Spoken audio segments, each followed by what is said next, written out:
नमस्कार, मी रिनेश रंजन. आपण पाहत आहात बातम्यांची बातमी. मित्रहो, अनेकदा पोलिसांच्या हालचाली आणि त्यांचे स्टेटमेंट्स किंवा पत्रकारांची विस्तृत विश्लेषणे यावरून सामान्य जनतेला अचूक अंदाज नेहमीच येत असतो मित्रहो. आणि बहुधा ते अंदाज खरेही ठरतात, हे लक्षात घ्या. स्वर्गीय संतोष देशमुख हत्या प्रकरणातील फरार आरोपी कृष्णा आंधळे पोलिसांनीच लपवून ठेवला आहे का, यावर 2 दिवस अगोदर माझा एक व्हिडिओ आपण सर्वांनी मित्रहो पाहिला असेलच. कृष्णा आंधळे हा आरोपी नाशिकच्या स्थानिक लोकांना दिसला अशी माहिती आहे, अशा बातम्या सुरू आहेत 2 दिवसापासून. आता मित्रहो बघा, काखेत कळसा आणि गावाला वळसा अशी गंमत आहे. पण एक गोष्ट इथे आश्चर्यकारक वाटते मित्रहो, तो जर का महाराष्ट्रातच आहे आणि फार दूर नसून अगदी नाशिकातच आहे आणि तो स्थानिकांना दिसतो किंवा दिसला, पण पोलिसांना का दिसत नाही, पोलिसांना का सापडत नाही, हेच कोड आहे. त्याचं उत्तर शोधूया.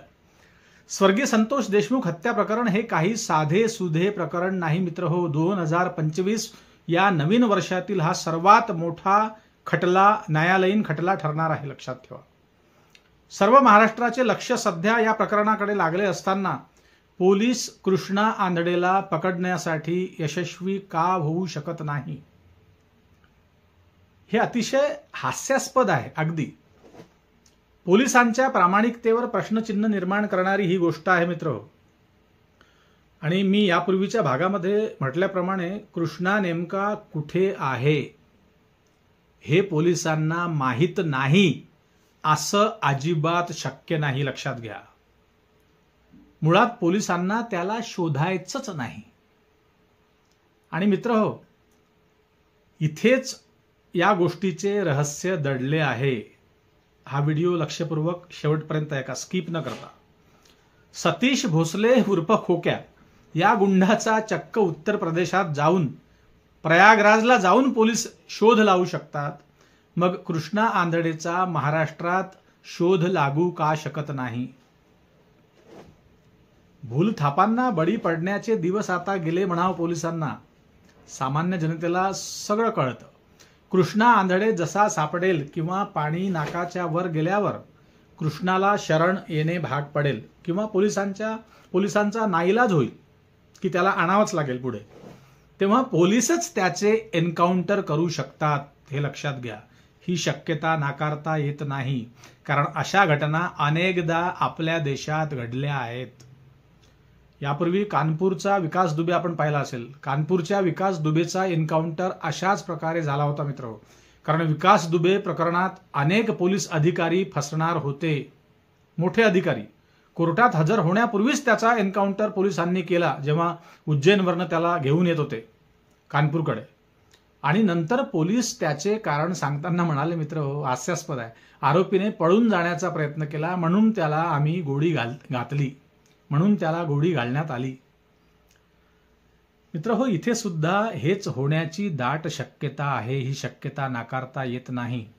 या प्रकरणात इतर आरोपींनी आणि त्यांची पाठराखण करणाऱ्यांनी अनेक चुका केल्याने या प्रकरणातील इतर आरोपी सापडले, लक्षात घ्या. आणि पोलिसांचा देखील नाईलाज झाला, त्यांना पुढे आणावंच लागलं. आता सर्वात महत्वाचा आरोपी कृष्णा आंधळे यापूर्वीच्या अनेक गुन्ह्यांमध्ये असल्याने तो यापूर्वी देखील अनेकदा फरार राहिला, हे पोलिसांना ठाऊक आहे. अर्थात पोलिसांच्या मदतीनेच तो कृष्णा आंधळे यापूर्वी फरार होता.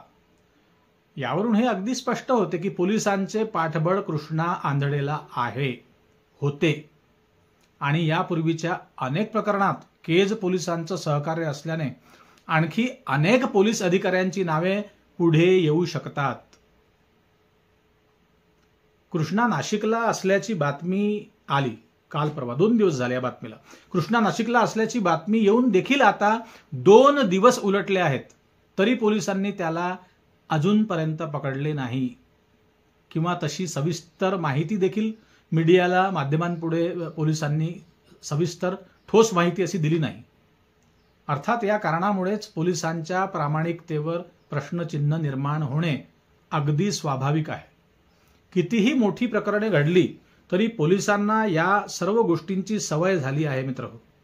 सामान्य जनतेच्या संवेदना मात्र अजूनही शाबूत आहेच, यात शंका नाही.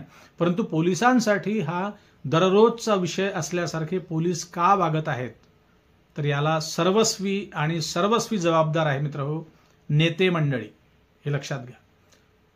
आणि आणखी एक गोष्ट लक्षात घ्या, स्वर्गीय संतोष देशमुख हत्या प्रकरणात जर खरा तपास झाला आणि न्याय मिळाला तर अनेक जुन्या प्रकरणांना आपोआपच वाचा फुटेल, हे लक्षात घ्या.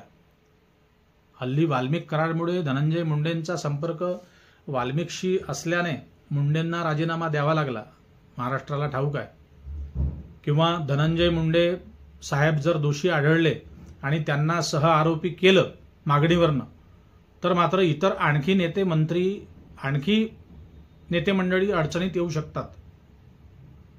कारण मुंडेंना त्रास झाला तर ते गुप्तपणे, धनंजय मुंडे अगदी गुप्तपणे 4 भिंतीच्या आतमधून इतर नेत्यांच्या अडचणीत वाढ करू शकतात. अडचणीत वाढ होण्यासाठी प्रयत्न करतीलच. आणि कोणकोणत्या नेत्यांचे पाय कशात फसले आहेत हे धनंजय मुंडेंना अगदी चांगलंच ठाऊक असणार मित्र, लक्षात घ्या. त्यामुळे तेरी भी चूप आणि मेरी भी चूप हा प्रकार इथे घडू शकतो. त्यामुळे धनंजय मुंडे फसले तर इतरांचे देखील राजकीय भविष्य धोक्यात येऊ शकते, यात दुमत नाही. आणि म्हणूनच कृष्णा आंधळे हा या गटार गंगेचं उगमस्थान आहे, हे लक्षात घ्या. कृष्णा आंधळे जर का नाशिकात असेल तर तो कुणाच्या आश्रयाने तिथे आहे हे आपल्याला समजणे कठीण नाही. आणि एक लक्षात घ्या, त्याला पुढे न येऊ देण्यासाठी जेवढे पोलीस प्रयत्न करीत आहेत त्यापेक्षा दुप्पट प्रयत्न ही नेते मंडळी करीत असतील मित्र, लक्षात घ्या. त्याची कारणं आहेत, बिलकुल शंका नाहीच यामध्ये. नेते मंडळी करतीलच प्रयत्न. आणि बीडचे सत्ते पुढे आले तर महाराष्ट्रातली इतर नेते मंडळी, त्यांनी पोचलेले गुंड आणि पोलीस दलातील मोठमोठी प्रकरणे पुढे यायला फार उशीर लागणार नाही. शेवटी सत्तेपुढे कुणाचेच शहाणपण चालत नाही असं म्हणतात. त्यामुळे सामान्य जनतेच्या दिशेने न्याय होईल असे अजिबात वाटत नाही सध्या तरी. आणि म्हणूनच सामान्य माणसांकडे एकच वाक्य सध्या मित्र हो सुरक्षित आहे, जे होते ते पाहावे आणि पुढच्या निवडणुकीत पुन्हा त्याच उमेदवारांना निवडून द्यावे. त्याचे एकमेव कारण म्हणजे जोपर्यंत सामान्य जनता मोठ्या संख्येने रस्त्यावर येणार नाही किंवा मोठ्या संख्येने एकत्र येऊन तोंड उघडणार नाही, तोपर्यंत हा असा अन्याय सामान्य जनतेला सहन करण्यासाठी सज्जच असावे लागणार आहे. असो, आज या विषयात मित्र हो एवढंच. पुन्हा जाता जाता एक नम्र विनंती, नेहमीप्रमाणे आपल्याला ठाऊक आहे, चॅनलवर नवीन असाल मित्र हो तर सबस्क्राईब करा. तुमच्या सहकार्याची फार गरज आहे. आणि महाराष्ट्राच्या भल्यासाठी हा व्हिडिओ मित्र हो जास्तीत जास्त लोकांपर्यंत शेअर करा. लाईक आणि कमेंट करायला विसरू नका. आणि बिनदिक्कतपणे व्यक्त व्हा मित्र हो. पुन्हा भेटू नवीन विषयावर बोलण्यासाठी नव्या दिवशी नव्या दमानं. तोपर्यंत नमस्कार. जय हिंद, जय महाराष्ट्र.